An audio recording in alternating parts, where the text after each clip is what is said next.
This is how I ride when I'm vibing in the nighttime, riding in the moonlight. This is how we ride when I'm vibing, riding big break, moving in the daylight. This is how I ride when I'm vibing. I got my favorite music track on replay. Making that stuff over there. This is how I ride when I'm vibing. For y'all that don't know, Sean got a personal usher over there that's bringing them that stuff. I got my brother named Sean, and that's my other brother, Sean. That's my brother name. Okay. Yeah. That is crazy. He said that. He said, I'm Daryl. Meet my brother Darren. This my other brother Daryl. I said, dang. That's crazy. And my dad named And my dad named Yeah. All right, y'all ready? Flip it over. Yeah. He's serious about that flip, baby. He wanted to make sure it worked. Trailer fam, we're back. It's Doc and Ronnie with your favorite trucking podcast, Outdatrailer Plain Ole Talk. And today we got something very, very, very special. We got a Florida native in the house today. Them came all the way to good old Georgia to talk that talk. Talk that talk. That plain old talk. Talk that talk. Sean, welcome to the show. Hey. You heard it. It's a pleasure to be here. We appreciate you. We appreciate you. So, Sean, tell me about your entry into the transportation industry. Back in 1990, I started working for the Budweiser distributorship. Mm-hmm. And I started off as a merchandiser, which a merchandiser is the person that goes around to the accounts and put the beer up that has been delivered by the drivers. Okay. But they also offered an incentive that you could get your CDL license while you was a merchandiser. For Budweiser? Yes. Okay. Oh, wow. So what I did was after work every day, I would go out in the yard and get one of the trucks and practice backing, parallel parking, okay. everything that was going to be on the test, every pre-trip. You did all this on your own? Yes, I did this all this on my own. Yes. Okay. Oh, Mm-hmm. Okay. So now let me ask you. So you said the Budweiser offered the CDL course? Yes. Okay, so they did the actual schooling and testing there? Yes, we actually had an instructor that worked there. Okay, interesting. And how long did you do that once you passed? I'm guessing you passed. Yes. Passed the first time. And I did it for about 6-7 years. Okay. Mm-hmm. And then what? Then I left there. I went to work for Frito-Lay. One of my favorites. Yes. Mm-hmm. I like it because whenever I'm down there picking up Kathleen George's light loads. So that's why it's one of my favorites. Okay. 3,000 pounds or less. Yeah. Okay. And so Frito-Lay. Yes. Frito-Lay. What do we do over there? Frito-Lay, I did a variety of things. I was a salesman, delivery, trainer, you name it, I did it. Right. Sounds that way. Yeah. Okay. So at what capacity were you a trainer at Frito-Lay? I trained the new drivers that came in, basically trained them how to run the routes, showed them the routes, just anything they needed, I was there for. Okay. So, I'm sorry. I'm guessing was Frito-Lay couldn't have been better than Bud. That was my question. Yes, Frito-Lay was better than Bud. Okay. Are you sure? Positive. Okay. In what way? First of all, Bud didn't give you no discounts. That's what I'm getting at. No. Ain't no fall off the truck. That's what I'm getting at. Exactly. Okay. But Frito-Lay offered a better pay, better benefits, better long-term retirement, and the work was lighter. I didn't have to work as hard as I had to do on the bill truck. Right. So how much time you put in at Frito-Lay? I did 27 years with Frito-Lay. So you retired from Frito-Lay? Yes, I'm retired. Okay, great. Yes. I wish I could have did that. Because, with being an owner operator, we don't have the insurance. We don't have the 401ks. We don't have stuff like that. And that's where I think that we as owner operators fail because if we can't manage our money, we don't have anything waiting for us on the other side other than selling the truck. Yes. and trying to find a way to balance and then go into other stuff. So I definitely tip my hat to you for that amount of service. You're on one place. Absolutely. So where you at now? What you doing now? Right now I'm self-employed, and I'm also in college, working toward the second phase of your life. Second phase of your life. Yes, of my life. Well, you're like a young man, so it's probably the first ride. Yes. Yeah. Okay, First ride. cool. Any I love kids it. while you was doing all this? Yes. I have 5 kids. I have 4 boys, 1 girl. Where they're actually grown. They're 4 Right. guys and 4 women. Anybody following One woman. Anybody following your footsteps? No. Well, some of us, we if we somewhere in this good, we try to bring the kids and show them it's good. But I really wish I could have got my kids to go military, but that didn't happen. Yeah. I actually had 2 who went military. Oh, Okay. wow. What branch? My daughter's still in the Air Force, and our son went to the Army. Oh, we definitely appreciate their awesome. service. Yeah, appreciate the service. So with there being 1 girl, is she a daddy's girl? Yes. Oh, Very yeah. much I'm sure. Yes. I'm sure. Any problems with that? Because I know mine's it's rough. Yes. It's rough. It's rough. That's all I can say. Yes. Daddy's girls, they'll break you. And I don't think and like I said before, I didn't do the best job of that, being an over-the-road driver and then being compounded by being an owner-operator. It was seriously rough. Yeah. And that's the one that told me, hey, you ain't the best dad. Because I didn't make the games. I didn't make, the after-school activities. That's what she did. And then it's hard when you see other owner-operators that know me and I knew them and they would make it, but I didn't. But, it is what it is. Yes. So how did you balance your family life with being in the industry? I basically balanced. I made a lot of sacrifices. It was times when I got up 1 o'clock in the morning, worked to 2, 3, or 4 o'clock the next day. Then I would leave work, go to my kids' football games, anything they had after school.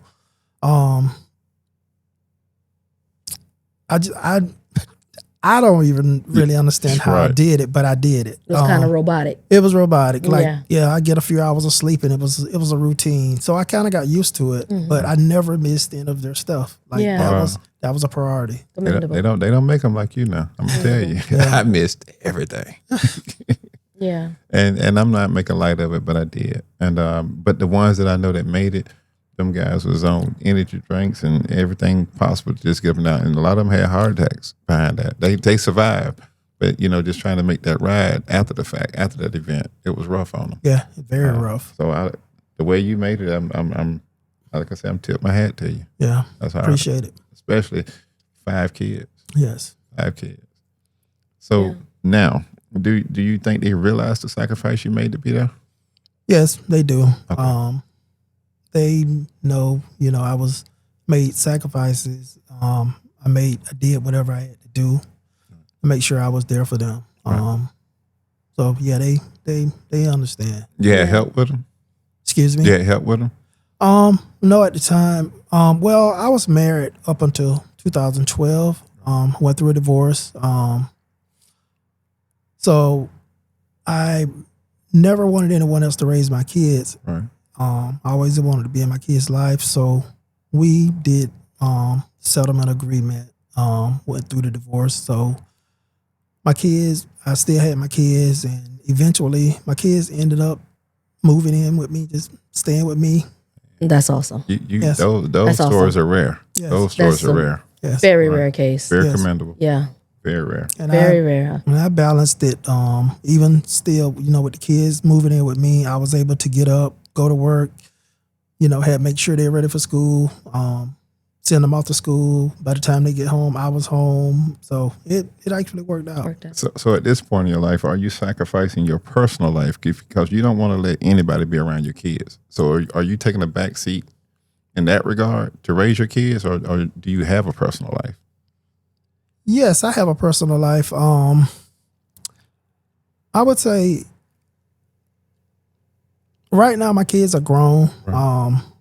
It's more of about. I have 2 grandkids. It's more about the grandkids than the kids now, because they can take care of Why themselves. everybody say that? It's easier. It's easier with the They grandkids. go right to the grandkids. Hey, The load of responsibility is definitely not the same, because you love them, you enjoy them, you definitely rear them, so you're helping raise them, but then you also have the opportunity to option to send them home. What about 6 and 8? Yeah. Oh, okay. And they already 6, he'll be 6 on they're- Monday. but they're No, starting- Tuesday. They're starting to and close the door on us now. They starting to close the door. They come into their own. And they coming a lot earlier than our kids did. So they starting to shun us a little bit, and I don't like it. She hurt my feelings today. I asked her if she would come over and stay the night, and she told me no. And I promised that was the first time I've heard her. Right? No, I said I was on the way to get you. She said you'll just be coming to visit me. You're not coming to pick me up. Oh, wow. Right? 8 years old. Enjoy the moment while I can. How old are your grandkids? Both of them are 5. Oh, Yes. okay. Enjoy it while you can. Yes. Yeah. Cause my 6-year-old, he go to see the other grandparent, and I don't think he learned how to say it in a respectful way. He said, "I don't want to come see Grandy. I don't want to see him. I'm going because I want to see Nana." And I was like, "Oh wow." He said, then he tried to fix it up. Said, "Well, I want to see you too, but I just hadn't seen Nana." So he cleaned it up. So it wasn't really not in a respectful It way, bothered but me. it was more so hurtful. It bothered me. Hurt your feelings. So, okay, but let me ask you this. Let's circle back to you being a single dad, raising your kids, working what did you say, 5 a.m. to 2 p.m.? What was your shift? It varied. I can get up anywhere from 1 in the morning to 5 in the morning to get Okay. started. Yes. Oh man. So during that time frame, what was your personal life like? I really didn't have a personal life other than raising my kids. Right. At that point in my life, I didn't want to be in a relationship because I didn't want anybody around my kids. Okay. If I wasn't going to be serious about it, had a lot going on, and I didn't really have time for a relationship. And my life was basically, it evolved around the kids. Work and the kids. Work Yeah. and the kids. So from the sacrifice, can you see the payoff? Is it reflected in the kids and what they're doing today? Yes. Oh, good deal. Yes. Perfect. I can see the payoff. Every one of them, they graduated. Every one of them, they have jobs. None of them have ever been in trouble. So I'm very proud of my kids. Very, very, very That's proud something of to take them. notice of. Yeah. We don't see that a lot out here. No. It exists, but it's rare that we hear about it. Yeah, Yeah. 4 boys, and none of them never been in jail, any trouble or anything. I can't say that about me. I was a little hard headed. So for you to be able to wrestle that all on your own at a certain point in your life, again, very commendable. So we appreciate it. And then, like I say, for the 2 kids that's in the service, we appreciate their service, and we almost got to get at to you too, because they say it take a village, but it looked like you was the whole entire village. Yeah. Yeah. And then some. Yeah. So Yeah. where did that come from? Where did your strength come from? Where did you pull it from to be able to be that person in their lives? It couldn't be easy. My strength came from my dad. My dad, he instilled a lot of good values in me. A lot of positive things. He never steered me wrong. He was always there for me. So when I became a dad, I wanted to imitate him because I admired my dad that much, because of the way he raised us. Right. He was that dad. He was, like I say, he was there. We never wanted for anything. I don't know how he did it, but Right. we asked him for it. He made it happen. Right. But even not even materialistic, on a materialistic level, he was there for us emotionally, Right. physically, anything we needed. And then also, I had a mom Right. in the house. My parents were together for 65 years, so I had a mom and dad the whole time. You had a good example. I had good examples. Right. Yes, Yeah, I was recently So taught. the foundation was there. it was there. Yes. And like I was recently taught, in order to be a man, you got to see a man. You got to see a man. And I was like, that was such a powerful statement.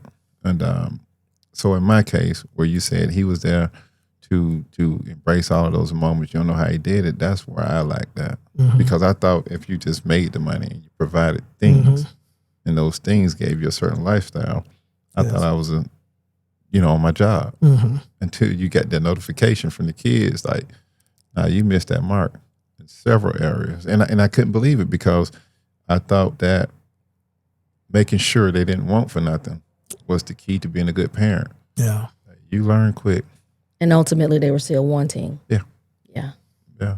Yeah. And it's hard to understand what that want is because for me, I didn't have that complex. I came from a mixed background. I didn't have, parental guidance in my life like that. And so I think that's why it was kind of astute to me that it's just like that David needed because I didn't need it. Yes. And, but hearing your story, I could just see, the failure that I had in my life when it comes to my kids. Yes. And I'm grateful to be able to have the conversations with my kids whenever they're willing to have it. And it's like, damn, you missed. Yeah. Hey, never too late. I was getting ready to say that. It's never too late to start. So with that being said, when you open yourself up to the notion that, it exists and this is what it is, then you step into it.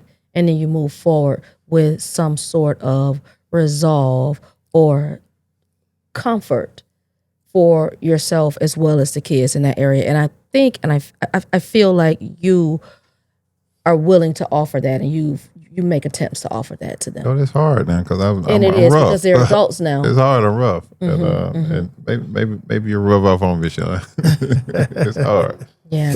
So Sean, question. So, how many siblings do you have? I have 6. 6. Oh, you got a small. And so with family. you, there's 7. That's a small family. With me it's 6. Oh, so there's Yeah, 6 6 kids of us. in the family. I'm sorry. Yes. Okay, so you come from a fairly large family.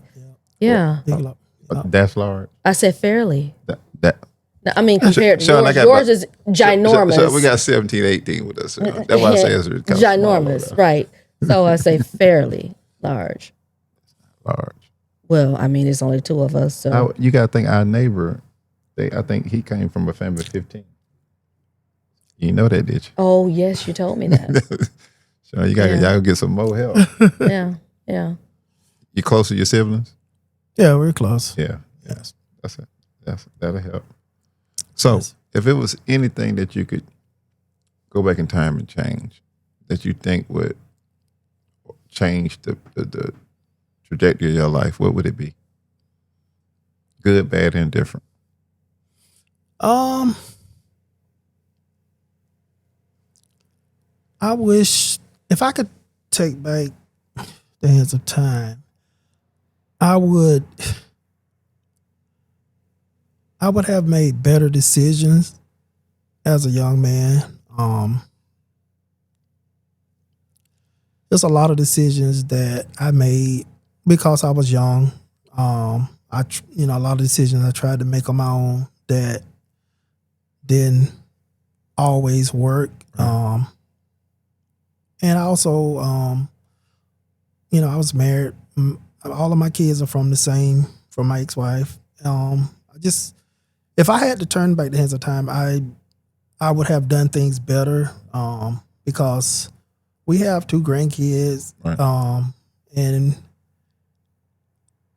it would, I personally feel like it would have been better if I would have made better decisions. She would have made better decisions. But we was young. Right. And, And you we're can't all take human. that back. Yes. Yes, and we're all human. Yeah. So when you say young, what? And I talk about child rearing. How early did you start? Because I started about 15, so I was really a child, raising a child. I was 19. Okay, you was an old So man. were you then married at compared that to me. time? No, it wasn't married. Okay. No, Yeah, wasn't married. yeah. But in life we live and we learn. And the takeaway is what makes you greater, or at least it should be. Yes. Yeah, it's what makes you greater as a person. So we're all human. No one's a picture of perfection. Yes. Yeah. She always say that. Because I believe it wholeheartedly. I didn't say I live by I didn't it. say you didn't believe it. I just Yeah. said she always say that. I believe that. Yeah. She always say that. Yeah. I truly admire, though, the steps you have taken in life regarding your parenting and your kids. And I definitely see in you that again, the foundation was there by way of your parents. Exactly. Yeah, yeah. And that's rare in the Black community. And I'm guessing, and not to be a negative, Nate, that you did endure some pitfalls along the way. It couldn't have been just easy. Because the way you just said it, everybody would be like, oh, it just couldn't have been that easy. It wasn't. No, it was some pitfalls. When I went through the divorce, I went through some pitfalls. I lost a lot. Right. Mentally, I was down to my lowest. Financially, I was down to my lowest. Right. So I say this, I had, like I said, I was young and I had to learn, God take us through things sometimes to make us a better person. I was at my lowest, but I was questioning God about it. And then I didn't know at the time that everything is on God's time and not mine. Never on our time. And I was questioning God, and over time I had to learn that, hey, it's on God's time and it's gonna come. And I went through a couple of years, lost some things, lost a lot of things, went through a lot of stuff mentally, but when my season came, it came. It came. So, I tell anybody, if they're going through anything, it may be 1 week, it may be 2 weeks, maybe 2 years, but you can't put a timing on God timing. Right. Because when he come through, he's going to come through for you. Right. He's going to come through for you. Wisdom. I can definitely back you on that, because I've had that as well. I had some setbacks, but I don't even think the setbacks were setbacks. It was a learning lesson to just thrust you forward in a major way. Yes. And you had the whole world to gain. Yes. If you took that time, seriously. And I always did. So everybody know if my hair grow long on my face, I'm in thinking mood. I don't want to be bothered. Leave me alone. Because we go through things. Because as men, we're supposed to be the head of the households and the providers. We do get tired. And people don't understand we get tired. And just like in trucking, I don't always want to drive. I don't always want to truck. But that's what I signed up to do. So I don't complain. But I got my days too. But that's why I like the wheel. The wheel is therapy for me. Even being in this studio, and I'm still tied to a truck, it's still therapy for me. And I work it out on my own. And she'll try to talk to me, and I don't want to talk because I've learned to deal with it the way I deal with it. And it's complicated. They think I don't really want to sit down about it. I just want to do it the way I've been doing it because it seemed to work. But it's a rough position to be in when you find yourself down. Yeah, it is. So you seem to handle it pretty well, though. Yeah. Absolutely. Thanks. So question, were you in the transportation industry during, before, or after your marriage? Before. Before? Yes, before. Okay. Okay. Before. Them women like them truck drivers. Yes, they do. Everybody think a truck driver just got so much money. So much money. They like them truck drivers. I was bringing home $1,000 to $1,100 every 2 weeks. Oh man, I wasn't making no money. Yeah. I looked like I was making money, but I wasn't. I looked like money because of the uniform and the boots and stuff. I wasn't making no money. But what's the reason why you think? I think women like truck drivers because they on the road and they get to send that money back and they ain't got to deal with them. Yes, that's what. Listen, we had already been together well over a decade before you got in the trucking industry. No, it wasn't no decade. We did that almost right away. It wasn't a decade. Well, yeah, you're but right. No, I didn't start to get on the road. I'm speaking in regard of you, driving and being on the road. We had the trucks almost off the rip. Yeah. And the driving I started driving 9 years. So you're right, almost a decade. Okay. And I'm pretty sure she was grateful I got out of her face. She didn't need to sometimes see me I did. Sometimes I do appreciate the break because you do. And I'm not going to say a break. I'm going to say the time apart because he's doing his thing. I'm doing my thing. He's working. I'm working. Pilates. But at the same time, I mean, you heard me, Michelle? You got to have something for yourself. Pilates. But at the same time, it makes you, or it should make you appreciate one another that much more. When he comes home off of the road, I want to provide a clean home, a Yes. clean environment, food to eat, a warm greeting, And at the same time, though, when the spouse, be it the man or the woman, whomever in the relationship is, an Yes. over the road driver, at times, I mean, you're in a sense, and I've said this to him before, you are in a sense somewhat of a single parent. Yes.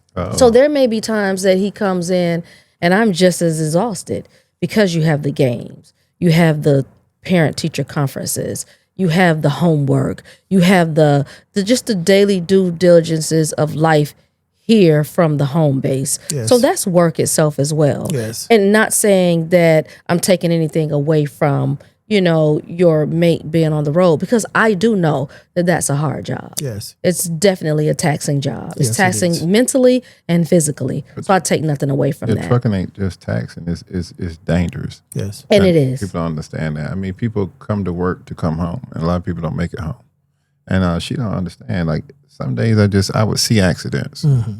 How do you drive after you see that? After you know somebody just lost their life? Yeah. Yeah. It's rough, but you got to keep going. Got to keep going. And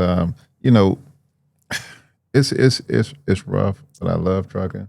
I don't know if I ever do anything else other than that. I mean, besides what I'm doing, I'm still, in the field, and I still ride, and I still take loads. But you say trucking is over with for you, right? Yeah, I'm done. I don't blame you. I'm done. I don't blame you. It's hard. It's hard on your body too. It's hard on your body, and mentally, physically, it gets you not enough sleep. Yeah. Yeah, it get to you. So did you ever get on like the energy drinks to stay awake and stuff like that? I hope not. Did you do that? I got a story on that. Oh Lord. Yeah, I used to get on the energy drinks. And I tell anyone, don't drink those energy drinks. It's not good. Especially when you're already tired. You're already tired. You're drinking two big cans of energy drink, Red Bull, Right. drinking a 5-hour energy drink all together. Oh, wow. It's not healthy. Right. I did it before, and I thought I was gonna die. Yeah. I was praying. I was praying that morning. Man, we had a driver. He used to take, what was that, a Coca-Cola? And he used to drop coffee grinds into it. Wow. And he said that thing would hit his heart and just wake him up. You can drive all night. Wow. It's not worth that. No, it's not. Yeah. If I feel like I'm finna stroke out or have a heart attack, I need to change profession. Yes. So I just got my rest. I would leave the house early. That's why I missed a lot of, things with my kids at the school, because the guys that I knew that didn't leave on time and was really pushing that mark to arrive on time, they was on the energy drinks. Yes. And like I said earlier, a lot of those guys end up having strokes and heart attacks. They all still here, but they went through a lot. Yes. And I'm glad I didn't make that sacrifice. I just got to deal with reconstructing everything else on the other side. And I think that with one of our kids she have her own kids now. Mm-hmm. So she's starting to understand what it takes. You gotta make sacrifices. You gotta make, but at the time they didn't understand that. Yes. Yeah. It's a lot of sacrifices. A whole lot. So for me, it's just been the ride of a lifetime. It's a huge learning experience, and the takeaways is turn them out. You don't never know if you're doing it the right way until they tell you. Yes. And I don't know. It's rough. But I agree. To hear your story though, and it's pretty amazing though that you made it through all that. Yeah. And I know you didn't come through unscarred, but you seem like you landed well. Yeah, I did. With the grace of God, I did it. Like I say, I was to my lowest, and with the grace of God, I made it back. Right. So saying that, I like to say, we can't ever judge anyone on anything, because me personally, I done been there. I done been at my lowest. So if I see someone out in the streets, on drugs or whatever, I can't judge them. Right. Because I wasn't on drugs, but I was down where they was. Yeah. I was there. Right. So, yeah, it's a fight. Right. every day. fight. Every day. That's life. It's a fight. Yeah. That's life. And we make it look easy, Yeah, we make it look easy. especially when you're in front of the kids and they looking at you for direction. Exactly. You can't let them know what's really happening sometimes. And I know you don't want to shield them from real life, but you don't want them to have that word. I learned that word. Remember that word, worration? You don't want them to be worried. Yeah, you worried. You Yeah, don't want I them mean, worried. Yeah, you it's- don't want to worry. You know, you going to work, you working, and in the back of your head, you figuring out like how I'm gonna pay for the house, how I'm gonna feed my kids, how I'm gonna clothe my kids, how I'm gonna pay for their activities. I mean, and then they come in and they want McDonald's or something, and you be like, okay. Okay. Now you I got had to to figure do that it. out. You I got gotta figure $5 it out. coming out the gas bill. You're like, oh, There you go. Man, it's gonna be rough. There you go. Yeah. So even with her, when she's paying bills, I only say one thing: we good, we cool. Because I know I got to do what I got to do to make it happen. Yeah. And that ain't none of her business what I got to do to make it happen. But we're gonna make it happen. You know. That's what's up. And so it's rough being in this seat, you know, as a man. And but for you to take the kids and bring them up, man, that's amazing. Commendable. Yeah. I appreciate it. That's amazing. Yes. You want mine? I was gonna keep the grandkids now. I'm retired. But I think they baby. Some of them think they baby, boy. I think our youngest is what, 22? Yes. I'll take the grandkids. Y'all can have the kids. You can have them after what they did to me. You can have them, but you'll give them back though. So, question, Sean, what is wealth to you? Wealth to me is, first of all, having God first in your life. Second, family. Right. Third, finances or anything that come after that. But first of all, God. That's wealth. You can't put a price on having a good relationship with God. I always say faith, family, and finance. There you go. That's me right there. You do. They'll tell you, I've been saying it all my days. Faith, family, and finance. Money is my least concern. Yeah, money comes, money goes. You can have money today. That money can be gone tomorrow. But God is always going to be there for you. Now, That's but right. family, you got to figure family out, because I got another saying. For family, you got to figure out which family you're talking about. Because if you're in a relationship, that come first. Yeah. And then mommy, dad, and all them they outside that. So your family is your nucleus. What's up under your roof come first. You're right. You're right. Yeah. You're right. So you got to figure that out. So, to wrap this up, because I knew, we was on a time schedule. It's getting a little late. What do you want to close out with? I would like to close out with, again, giving you your flowers. I appreciate it. Because within that home setting of you being a single dad, raising kids, 4 of It was a them, 4. Yes. you had men in that collective.